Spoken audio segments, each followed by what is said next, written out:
Sir கலைஞர் அவர்களும், எம்ஜிஆர் அவர்களும் இணைந்து செய்த திராவிட பணிகள். 50களுடைய தொடக்கத்திலேயே உங்களுக்கு இது எம்ஜிஆர் கொடி அப்படின்னு திமுகவை அடையாளப்படுத்துற அளவுக்கு நடக்குது.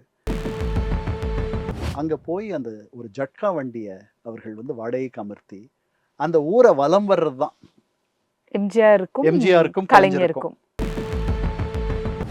அப்புறம் பின்னாடி அவர்கள் பிரிந்த பிறகு ₹12 வாடகை மாதம். அந்த வீட்டுக்கான வாடகையை எம்ஜிஆர் தரலன்னு சொல்ல, எம்ஜிஆர் நான் அதை அனுப்பிட்டேன்னு சொல்ல, இதெல்லாம் கூட நடந்துச்சு பின்னாடி. 2 பேருக்கும் ஒரே மாதிரியான துன்பங்கள். இங்கே இவரு அவமானப்படுவார், அங்க அவர் அவமானப்படுவார். 2 பேருக்கும் எல்லா நேரங்களிலும் வெளிச்சம் ஒண்ணும் கிடைச்சிடல. கலைஞருக்கு வேகமா வெளிச்சம் வந்துச்சு. ஆனால் அவரும் மிக மிக மிக மிக பெரிய துன்பங்களை அவர் ஒரு காதல் தோல்வி அதை பத்திலாம் எழுதியிருக்காரு. பெரியாருக்கு குடிக்கிறது பிடிக்காது. அவர் மேல ஒரு மாட்டுக்கு வச்சிருக்கிற கழுநீர் இருக்குல்ல, அதை எடுத்துட்டு கொட்டுவாங்க அந்த அம்மா.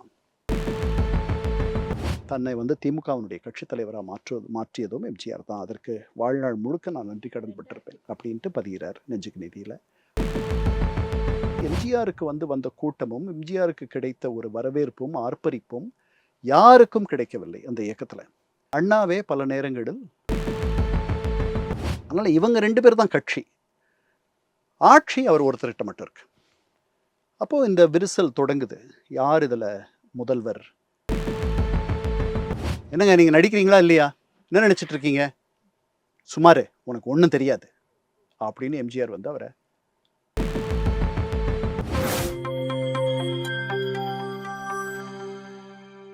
நியூஸ்பிக்ஸ் இந்தியா நேயர்களுக்கு வணக்கம். சார் கலைஞர் அவர்களும், எம்ஜிஆர் அவர்களும் இணைந்து செய்த திராவிட பணிகள் எப்படி இருந்தது சார்? அவங்க 2 பேரும் திராவிட முன்னேற்ற கழகத்தை ஆட்சிக்கு கொண்டு வந்தவர்கள். அது எதிர்க்கட்சியாக இருந்ததை அந்த எதிர்க்கட்சியிலிருந்து ஆட்சியை பிடிக்கக்கூடிய இடத்திற்கு கொண்டு போனது இவர்கள் 2 பேரும். அமைப்பு ரீதியாக அதுக்கப்புறம் அதுக்கு ஒரு பெரிய ஈர்ப்பை இளைஞர்கள் மத்தியில், பொதுமக்கள் மத்தியில், சாதாரண பாமர மக்கள் மத்தியில், தெரு கோடி வரைக்கும், கிராமப்புறங்களினுடைய கடைசி குடிசை வரைக்கும் கொண்டு சென்றவர் எம்ஜிஆர். அதனால் எழுத்து மூலமாகவும் பேச்சு மூலமாகவும் அமைப்பு மூலமாகவும் யாரையெல்லாம் கலைஞர் கருணாநிதி கவர்ந்தாரோ அவர்களையெல்லாம் தவிர அவர்கள் ஒரு பெரிய கூட்டமாக இருக்கலாம். ஆனால் அதை விட பெரிய கூட்டம், இதெல்லாம் தொட முடியாத சில பேர், நிறைய பேர் இருப்பாங்க. நிறைய படிப்பறிவற்றவர்கள்லாம் இருப்பாங்க. அவர்களுக்கு இந்த திரைத்துறை, இந்த சினிமா, அது அவர்களுடைய அந்த டூரிங் டாக்கீஸ், அந்த கொட்டகைகள், அவர்கள் திராவிட முன்னேற்ற கழகத்தை அவர்களுடைய இல்லங்களில் கொண்டு போய் சேர்த்தது. எப்படி ஆச்சுன்னா 50களுடைய தொடக்கத்திலேயே உங்களுக்கு இது எம்ஜிஆர் கொடி அப்படின்னு திமுகவை அடையாளப்படுத்துகிற அளவுக்கு நடக்குது. அண்ணா அதை கண்டு கலங்கலை. அவர் எம்ஜிஆருடைய வளர்ச்சி திமுகவினுடைய வளர்ச்சி நினைச்சார். ரொம்ப மரியாதையாக நடத்தினார். ரொம்ப பெரிய இடத்துல வச்சுருந்தார். அவர் ஆட்சிக்கு வந்த பொழுது அவருடைய அமைச்சரவை பட்டியலை எம்ஜிஆர் குண்டடிப்பட்டதுனால மருத்துவமனையில் இருக்கார். அவர்கிட்ட அனுப்பி, நாவலருடைய தம்பி செழியனை அனுப்பி அந்த பட்டியலை காட்டி எம்ஜிஆருடைய ஒப்புதல் வாங்கிட்டு வாங்கன்னு சொன்னார். எம்ஜிஆர் அதிமுகவினுடைய தொடக்க விழாவில் இதை சொன்னார், சென்னை சீரணி அரங்கத்தில். அதுக்கப்புறம் வேறு சில இடங்கள்லையும் அதை பற்றி பேசியிருக்கார். அவங்க தொடக்க காலத்தில் அந்த ராஜகுமாரி ஆகட்டும், மாடர்ன் தியேட்டர்ஸில் அவங்க 2 பேரும் வேலை செஞ்சுட்டு இருந்த காலங்களில் கோயம்புத்தூரில் ஒரு இடம் வாடகைக்கு எடுத்து அந்த 2 பேரும் ஒரே வீட்டில் இருந்தார்கள். 2 பேரும் வாடகையை பகிர்ந்து கொண்டார்கள். அவங்களுக்கு பெரிய நாம் ஒரு சந்தோஷமாக இருந்தோம்னா வெளியில் போய் சாப்பிட போகலாம் அப்படின்னு சொல்லுவோம் இல்லையா, வீட்டில். இல்லை வெளியில் இன்னைக்கு போய் சினிமா பார்க்க போகலாம் அப்படின்னு சொல்லுவோம். அந்த மாதிரி அவங்களுக்கு என்ன பெரிய சந்தோஷம்னா, அந்த காலத்தில் பெரிய பணமெல்லாம் இல்லாத காலம், வறுமை. அவர்கள் வாழ்க்கையில் முன்னுக்கு வரணுன்ற ஒரு எண்ணம் இருந்த காலம். அங்கே போய் அந்த ஒரு ஜட்கா வண்டியை அவர்கள் வாடகைக்கு அமர்த்தி அந்த ஊரை வலம் வர்றது தான் எம்ஜிஆருக்கும் கலைஞருக்கும். 7 ஆண்டுகள் 2 பேருக்கும் வித்தியாசம். அதனால பார்க்கணும். அப்புறம் பின்னாடி அவர்கள் பிரிந்த பிறகு ₹12 வாடகை மாதம் அந்த வீட்டுக்கு, அவர்கள் குடியிருந்த வீட்டுக்கு. அந்த வீட்டுக்கான வாடகையை எம்ஜிஆர் தரலன்னு சொல்ல, எம்ஜிஆர் நான் அதை அனுப்பிட்டேன்னு சொல்ல, இதெல்லாம் கூட நடந்துச்சு பின்னாடி. ஓகே. அதனால அவர்கள் ஒன்றாக இருந்தார்கள், ஒன்றாக வளர்ந்தார்கள், ஒன்றாக ஒருவரை ஒருவர் தூக்கி விட்டார்கள். அதில் அவர்களுக்குள்ள போட்டியும் இருந்தது. அவர்களுக்குள் ஒரு எல்லா நேரமும் புரிதல் இருந்துச்சுன்னு சொல்ல முடியாது. நிறைய புரிதல் இருந்துச்சு. புரிதல் இல்லாத காலங்களும் உண்டு. அந்த மாதிரி நேரங்கள்ல நாடோடி மன்னனுக்கு கதவசனம் எழுதினது யார் தெரியுமா? கலைஞர் அல்ல. ம். கண்ணதாசன். கண்ணதாசன் தான் மன்னாதி மன்னனுக்கும் கதவசனம் எழுதினது, வசனம் எழுதினது. அதனால எல்லா நேரமும் அவர்களுக்குள் அது ஆழமான நட்பு. அவர்கள் ரொம்ப பள்ளத்தில், அதாவது மிக தாழ்வாக அவர்களுடைய வாழ்வு இருந்த ஒரு நிலையில், சமூக பொருளாதார அடிப்படையில் அந்த நேரத்தில் அவங்க இருந்தாங்க. அதனால் அது வந்து ரொம்ப கடினமாக ஒரு வாழ்க்கையை தொடங்கின காலத்தில் they had a shared experience. 2 பேருக்கும் ஒரே மாதிரியான துன்பங்கள். இங்கே இவர் அவமானப்படுவார், அங்கே அவர் அவமானப்படுவார். அபிமன்யுவில் நீ இன்னும் புகழ் பெற்ற பிறகு உன்னுடைய பேரை போடுறேன்னு சொல்கிறார் அந்த படத்தினுடைய இயக்குனர். அதனால் அவர் மனத்து வெறுத்து போய் திருப்பி அவருடைய சொந்த ஊருக்கு போயிடுறாரு கலைஞர். இதெல்லாம் மற்றவர்களும் பதிவு பண்ணியிருக்காங்க. அதனால் 2 பேருக்கும் எல்லா நேரங்களிலும் வந்து வெளிச்சம் ஒன்றும் கிடைச்சிடல. கலைஞருக்கு வேகமாக வெளிச்சம் வந்துச்சு. ஆனால் அவரும் மிக மிக மிக மிக பெரிய துன்பங்களை, அவர் ஒரு தனியாக ஒரு காதல் தோல்வி அதை பற்றிலாம் எழுதியிருக்கார்.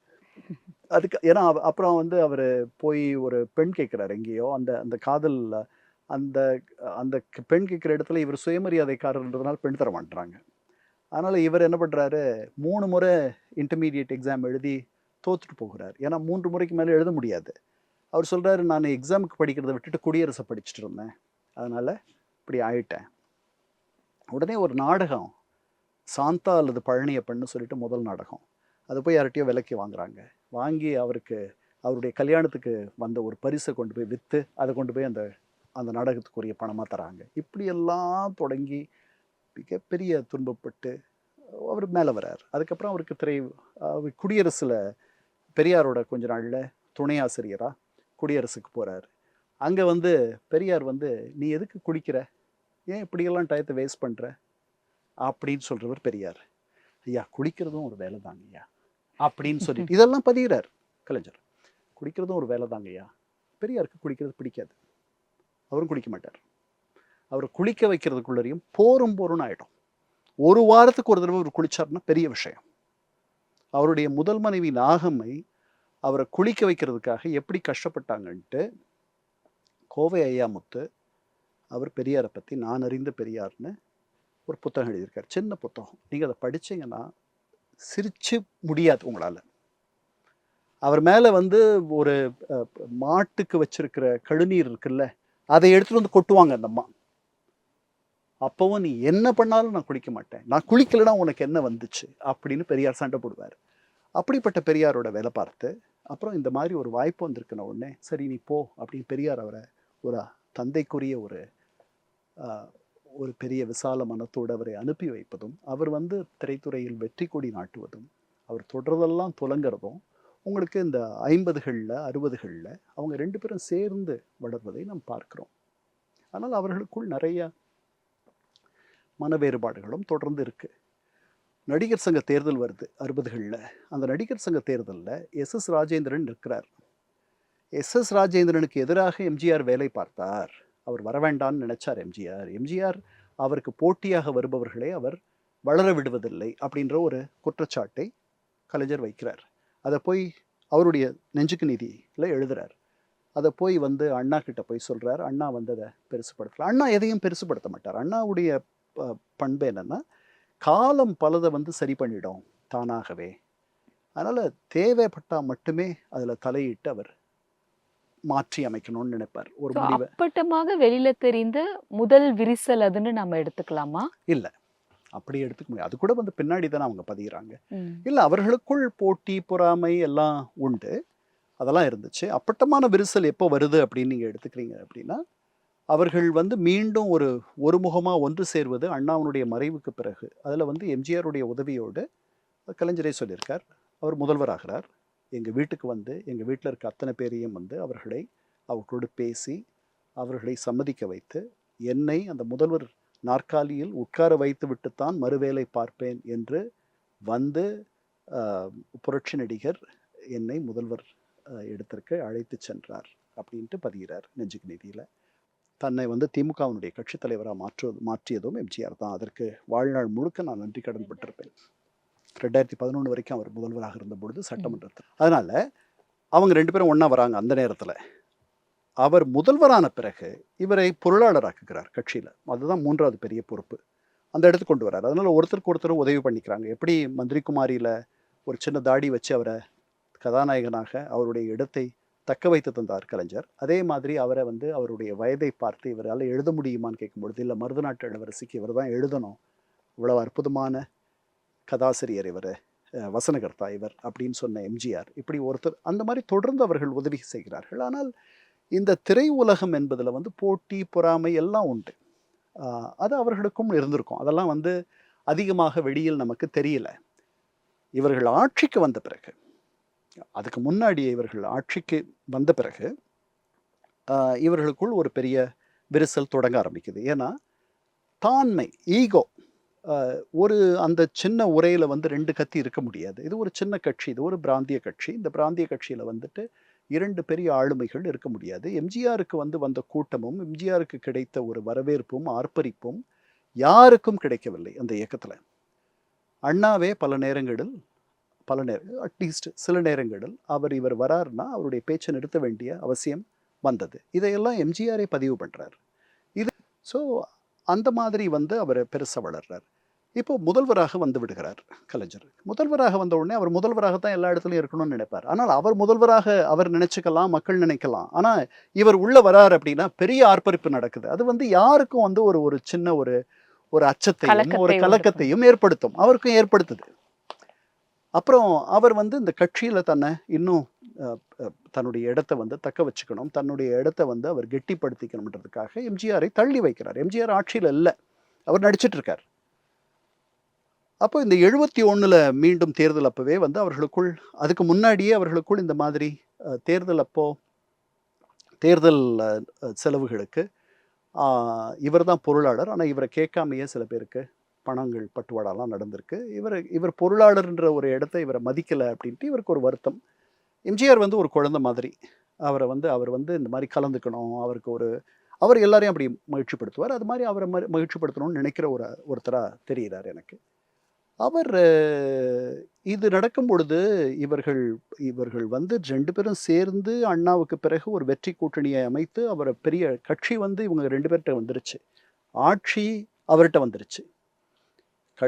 கட்சி வந்து 2 பேர்கிட்ட வந்துருச்சுன்னு நான் ஏன் சொல்கிறேன்னா, 3வது இடம் இவருக்கு. நாவலர் இடையில இருக்கார். அவர் ரொம்ப அற்புதமானவர், நிறைகுடம். ஆனால் இவர்கள் 2 பேர் மாதிரியான ஆளுமை அல்ல. ரொம்ப அழகாக பேசக்கூடியவர். அதனால தான் அவருக்கு நாவலர்னு பேர். அதனால் இவங்க 2 பேர் தான் கட்சி. ஆட்சி அவர் ஒருத்தர்கிட்ட மட்டும் இருக்கு. அப்போது இந்த விரிசல் தொடங்குது. யார் இதில் முதல்வர் இந்த இடத்த வந்து பகிர்ந்துக்க வேண்டிய ஒரு சூழல் இருப்பதை அவர் உணர்கிறார். அது வந்து கொஞ்சம் விரிசலை கொண்டு வருது. தன்னை கலந்துக்காத தன்னிச்சையாக அவர் பல விஷயங்களை பண்ணுறார் அப்படின்ற ஒரு எண்ணம் இவருக்கு வருது. இவருடைய பிடியிலிருந்து விலகணுன்ற எண்ணம் அவருக்கு இருக்கு. இதனால் இவர்களுக்குள் ஒரு விரிசல் தொடர்ந்து வருது. 70 எங்கள் தங்கம்னு ஒரு படம் எடுக்கிறாங்க. அந்த படத்துக்கு சம்பளம் வாங்காத நடித்து கொடுக்குறாரு எம்ஜிஆர். அந்த படத்துலேயே அவங்களுடைய விரிசல் பெருசாக இருக்குது. 1970 வந்த படம். அந்த படத்தில் நடிக்கும் பொழுது வாலி தான் பாட்டு எழுதுகிறார். ஒரு நாள் இவர் தான் கதை வசனகர்த்தா. அந்த படத்தினுடைய தயாரிப்பாளர் வந்து முரசொலி மாறன். அது அவங்க குடும்ப படம். அந்த படத்தில் ஜெயலலிதா அம்மையாரையும் பணம் வாங்காத சம்பளம் வாங்காத நடின்னு சொல்லி எம்ஜிஆர் நடிக்க வைக்கிறார். இவ்வளவும் நடக்குது. அந்த படம் எடுக்கும் பொழுதே 2 பேருக்கும் உள்ள விரிசல் வந்து நல்லா தெரியுது. ஒரு நாள் வராரு கலைஞர் உள்ள வசனகர்த்தாவா. வரும்பொழுது வாலி, என்ன பண்ணிகிட்ருக்கீங்க, என்ன பண்ணிகிட்ருக்க வாலி? இல்லைங்க அண்ணே, பாட்டு ஒன்று எழுதிட்டுருக்கேன், அடுத்த வரி எனக்கு தெரியல. என்ன பாட்டு, என்ன வரி? நான் அளவோடு ரசிப்பவன், அதான் முதல் வரி. அடுத்த வரி எனக்கு தெரியல. எம்ஜிஆர் இருக்கு, எதையும் அளவின்றி கொடுப்பவன். போட்டுக்கோங்க. உடனே இது எம்ஜிஆருக்கு இது போகுது. உடனே வாலியை கூப்பிட்டு வாலியோடைய கன்னத்தில் ஒரு முத்தம் தரார்.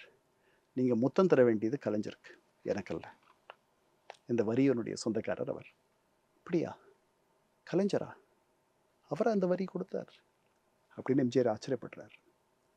அப்போது இவ்வளோ விரிசல் இருக்குது. அப்புறம் சோ வந்து ஒரு பதிவு சொல்கிறார். கடைசி நாள் அன்னைக்கு வந்து உலகம் சுற்றும் வாலிபனுக்காக இவர் வெளிநாட்டுக்கு பயணம் போகணும். ஜப்பான், தாய்லாந்தெல்லாம் போகணும். மேக்கப் போட்டு மேக்கப் போடல உள்ள வர எம்ஜிஆர் ஸ்டுடியோ விட்டு வெளியே போகிறார், உள்ளே வரார், ஸ்டுடியோ விட்டு வெளியே போகிறார், உள்ளே வரார். எல்லாம் தவிக்கிறாங்க. முரசொலி மரம் தான் தயாரிப்பாளர். ஒன்றும் பண்ண முடியாத அமைதியாக இருக்கார். எம்ஜிஆர் மீறி யாரும் எதுவும் பண்ண முடியாது. சோ பற்றி தெரியுமே. என்னங்க நீங்கள் நடிக்கிறீங்களா இல்லையா? என்ன நினச்சிட்டு இருக்கீங்க? சுமார் உனக்கு ஒன்றும் தெரியாது அப்படின்னு எம்ஜிஆர் வந்து அவரை கப்சிப்புன்னு ஆக்கிடுறாரு. ஆக்கிட்டு ராத்திரி அடுத்த நாள் காலையிலேயே ஏதோ ஃப்ளைட் போல் இருக்கு அவருக்கு. கடைசியில் மேக்கப் போட்டு நடித்து கொடுத்துட்டு போகிறார். அவருடைய கோபத்தை, அவருடைய விரிசலை, அவருடைய மன வேறுபாடை, அவருடைய வருத்தத்தை இப்படியெல்லாம் காட்டினதெல்லாம் நடந்துச்சு. அதுக்கப்புறம் நடந்தது தான் வரலாறு. உங்களுக்கு தான் தெரியுமே. தொடர்ந்து பேசுவோம் சார். நன்றி.